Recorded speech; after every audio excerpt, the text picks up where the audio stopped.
香港係一個節奏非常之快嘅城市，街道上人來人往，車流穿梭，每個人都有自己嘅方向同埋節奏。但係呢個城市裏邊有一樣嘢，每個人都會為佢停落嚟，而嗰樣嘢就係食。無論係街頭小食定係茶樓點心，呢啲富有特色嘅飲食早已成為我哋嘅日常文化嘅一部分。而今日我哋嚟到元朗，等我哋一齊去尋找另一種別具特色嘅文化。Hello， 大家好，今日我哋香港無處不旅遊咧，就嚟到元朗屏山村。今日咧，我哋要介紹嘅咧就係香港嘅獨有文化——冰室文化喎。係咯，講到冰室文化啦，咁我哋就第一時間就會諗起咧菠蘿包啦、通粉啦，仲有奶茶呢類嘢啦。咁呢啲咧都係香港人平時都我哋食過嘅嘢嚟噶啦。所以咧今日咧我哋咧就特登過到嚟華嫂冰室。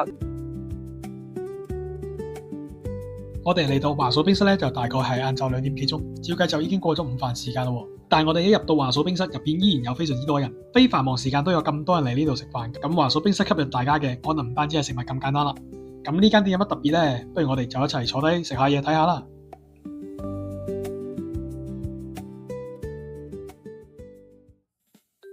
見到咁七彩繽紛嘅呢個三文治咧，咁啊真係忍唔住試翻件先。係啊，我都試下先。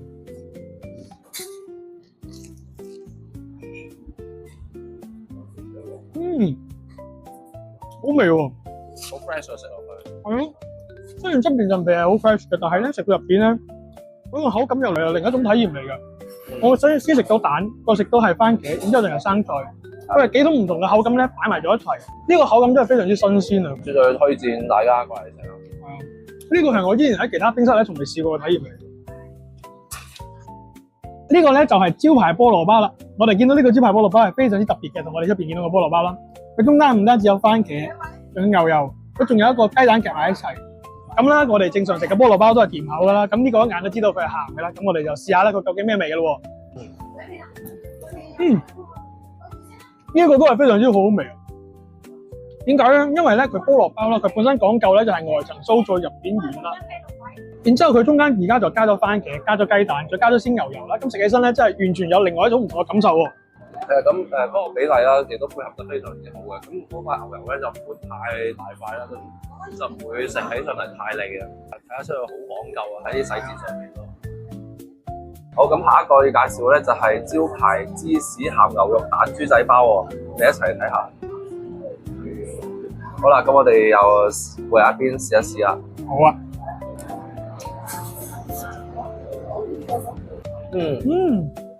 佢呢個咧就係鹹牛肉碎，跟住再加埋一啲蛋黃醬喺入邊，咁食起上嚟咧就好滑。即係感覺上面嚟講真係非常之特別。其實喺今日嚟到呢個冰室咧，其實都係試咗啲平時見到嘅嘢，但係咧佢同平時見到嘅嘢之餘咧，佢又多少少特別喎。因為佢用咗自己嘅手法去做一個新嘅創新啦。雖然感覺就好似第一次食，但係都係好符合香港人嘅特色。呢啲就係我哋所謂嘅文化。雖然變，但係亦都有一啲嘢係特別嘅。食完呢個下午茶，我哋終於明白點解呢度可以咁受歡迎。但一間冰室可以做到今時今日，靠嘅永遠都唔係只係得味道。咁而家不如等我哋同華嫂一齊傾下，了解下華嫂冰室背後嘅故事啦。咁好高興咧，今日就嚟到華嫂冰室啦，邀請到華嫂同我哋一齊做個簡單嘅傾偈啦。咁我就係 Richard，咁呢位係我叫阿權。咁我哋咧就係香港無處不旅遊嘅發展團隊啦。我哋又想問下華嫂你啦，可唔可以簡單去介紹一下華嫂冰室嘅發展歷史啊？我爸爸就1960年就開奶茶咖啡噶啦。咁咧，我哋自細跟爸爸做生意。嗱，爸爸以前咧就冇出牌做嘅，以前就做街坊生意。我哋咧叫做士多，就好簡單咁嘅。即係如你話我個經驗咧，其實就由我爸爸度吸收出嚟嘅。我爸爸成日都話要捨得俾人食，整靚啲，要新鮮，即係嗰啲牛肉啊，俾得少咧，佢咁樣噶。咁我演變到後尾我啲仔大啦，咁我就2010年喺條村屏山呢條村咧就開咗華嫂，因為我老公叫阿華啊嘛，我係阿嫂，咁憑着我個經驗啊，我就帶住啲仔咧就去開設一個華嫂冰室。演變到今日呢個華嫂冰室咧已經係16年㗎啦。咁喺呢個冰室嘅發展，即係從佢爸到而家啦。咁你覺得咧，即係喺呢個傳承嘅其中咧，咁你覺得邊一樣嘢係最重要嘅？最緊要咪食物咯。嗱，香港好坦白，服務啦、食物啦，你要對得人住噶嘛，係咪？因為我爸爸做嘢好仔細，即係你旺你就入多啲貨，你靜又入少啲貨，你唔好就重搭，咁咪唔新鮮咯啲嘢。堅持食物嘅質素咧，真係非常之重要咯，而且係讓顧客有一個好嘅體驗咧，就係成功嘅要素。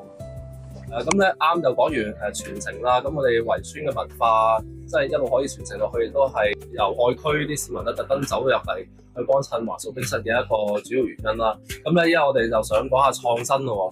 咁咧，關於招牌菠蘿包啦，同埋招牌豬仔包啦，咁點解會係有咁嘅靈感，就想即係會諗到係有咁樣嘅配搭咧？嗱，呢個你講豬仔包咧，我爸爸就不嬲都有噶啦。蛋牛豬即係鹹牛肉蛋豬，咁我哋俗稱蛋牛豬，就係爸爸不嬲都賣噶啦。蛋牛字、蛋牛豬、蛋牛多士，咁加芝士咧就係我啲仔中意食芝士，就加芝士落去。芝士蛋牛豬就變咗係呢個招牌菜。咁嗱，菠蘿包、菠蘿油，茶餐廳間間都有啦。菠蘿蛋我唔知出邊有冇啦。嗱，你話加塊番茄落去咧，番茄、雞蛋、鮮油、菠蘿係咪？就係鄧達智時裝設計師，佢建議我加塊番茄就冇咁漏，咁咧就形成咗我嘅招牌啦。咁咧其實咧都知道，依家香港咁嘅變化都好大啦，發展得越嚟越快係。咁後生仔嘅口味咧其實變咗好多，例如我哋而家出去食飯，我哋隨便一揀啦。咁其實好少話後生仔就會揀去食冰室呢類嘢。咁其實真係，咁你覺得你哋應該點樣去應對呢啲咁嘅？唔使應對。茶餐廳咧幾十蚊，你都可以食飽肚。你話咩菜嗰啲咧，都係香港人做嘢咁忙碌，約埋班朋友3、5知己去食下嘢、吹下水、減下壓。茶餐廳咧係填飽個肚嘅。咁都係啦，你講到嗰個冰室文化咧，其實已經融入咗我哋香港人生活一部分。對於我哋嚟講，我哋平時咧出街食嘢咧，雖然話好似啱先你講啦，我哋香港非常之多元，有唔同嘅菜式俾我哋去揀，但係咧其實我哋點都會選擇去翻冰室食咩豬仔包啊、菠蘿包。其實我哋細個都知道嗰啲味道啦。呢個味道咧就喺我哋嘅記憶入邊，其實就非常之深刻嘅。所以無論如何啦，我哋有時都會翻去食翻啲冰室我哋熟悉嘅味道。咁咧今次我哋好多謝可以邀請到華嫂同我哋做訪問啊。咁非常多謝。我係。咁我哋食完又聽完華嫂個故事啦，其實我哋真係知道啦，做一間冰室咁樣做落去真係一啲都唔易。係啊，尤其是依家嘅環境啦，要守住自己嘅生意啦，亦都係一啲都唔易喎，仲要諗好多計仔添喎。係啦，不過都係好似華嫂咁話齋啦，做一間冰室最緊要都係秉住自己嘅特色啦，堅持啦。好似啱先我哋食嘅豬仔包啦，仲有菠蘿油啦，咁呢啲都係佢哋由爸爸嗰一代開始已經流傳落嚟嘅味道嚟㗎咯。所以咧，呢一份堅持咧，即係都係非常之重要。冇錯啊，所以咧，我哋最緊要係守住自己嘅初心，緊要好似頭先華嫂所講嘅，最緊要嘅就係保持自己嘅品質，亦都係要滿足食客嘅需求。冇錯啦，呢一份細心咧都係非常之重要㗎，就係有呢份細心喺度啦，咁呢份冰室文化咧先至可以繼續傳承到落去嘅喎。冇錯啊，咁所以咧，我哋年輕人咧亦都可以繼續去堅持自己嘅信念啦，又堅持自己嘅理想，咁我哋亦都會好似華嫂咁樣啦，闖出自己一片天喎。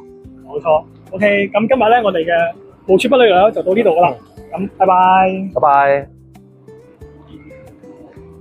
依家香港不斷喺度發展緊，生活節奏亦都喺度不斷改變，食物嘅選擇亦都變得越來越多。